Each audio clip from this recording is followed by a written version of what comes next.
to think that now the only thing left to do is to read to my grandchildren, visit the library I helped start, perhaps visit with Dr. Thomas Bond at the hospital I helped start.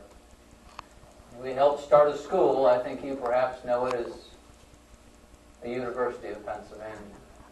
I introduced the idea of having girls come to school in the 1730s, and I now preside over a society to abolish slavery. This issue of black slavery, I think, is going to haunt us for years to come. I'm not sure what's going to happen with these Articles of Confederation. We've had a Declaration of Independence. That is no more than a promise. What we have under the Articles of Confederation is a bridge with some forms of not so being secure. But there's an idea that's floating around. The year becomes 1787. It becomes May.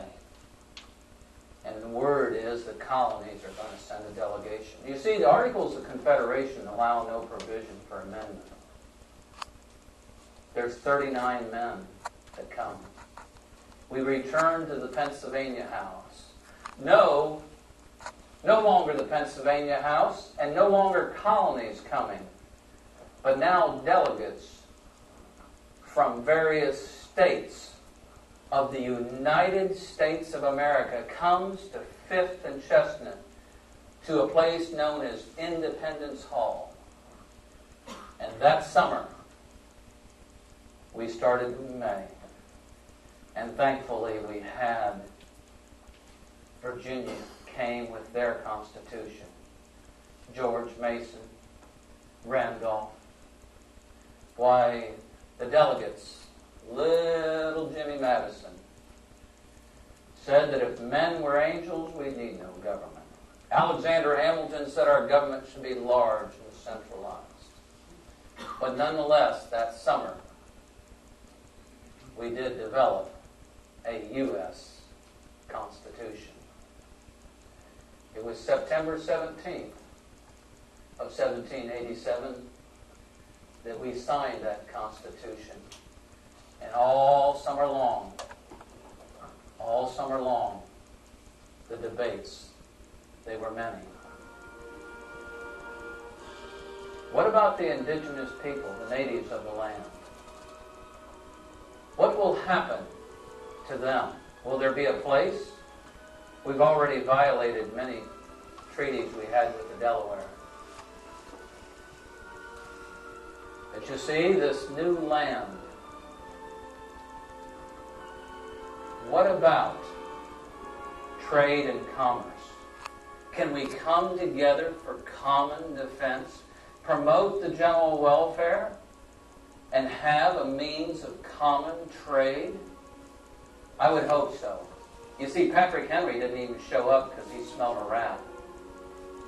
Mr. Adams is in France, as we were. He's in England, still negotiating peace with that country in which we waged war. I fear the day that we would go to battle with folks in which we would not consent to sit and talk in peace.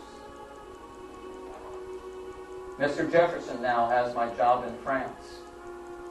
He's the ambassador there. He says, those of ye that govern the least will govern the best.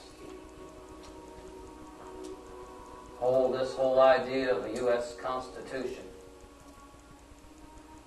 You see, we were a cast of colorful characters. That whole idea about a U.S. Constitution, we were a cast of colorful characters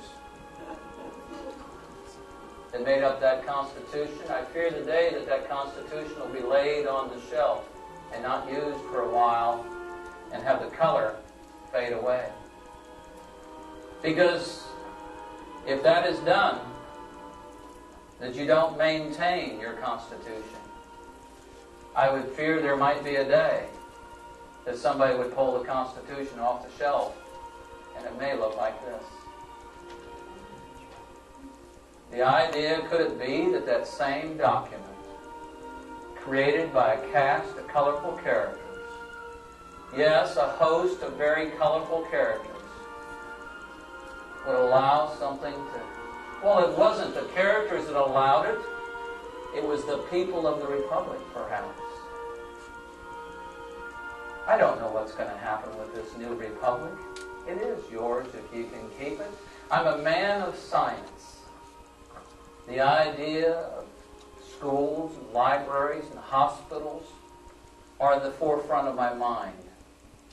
We haven't cured smallpox. We haven't taken care of the issue of slavery. Oh, there's many things that haven't been done.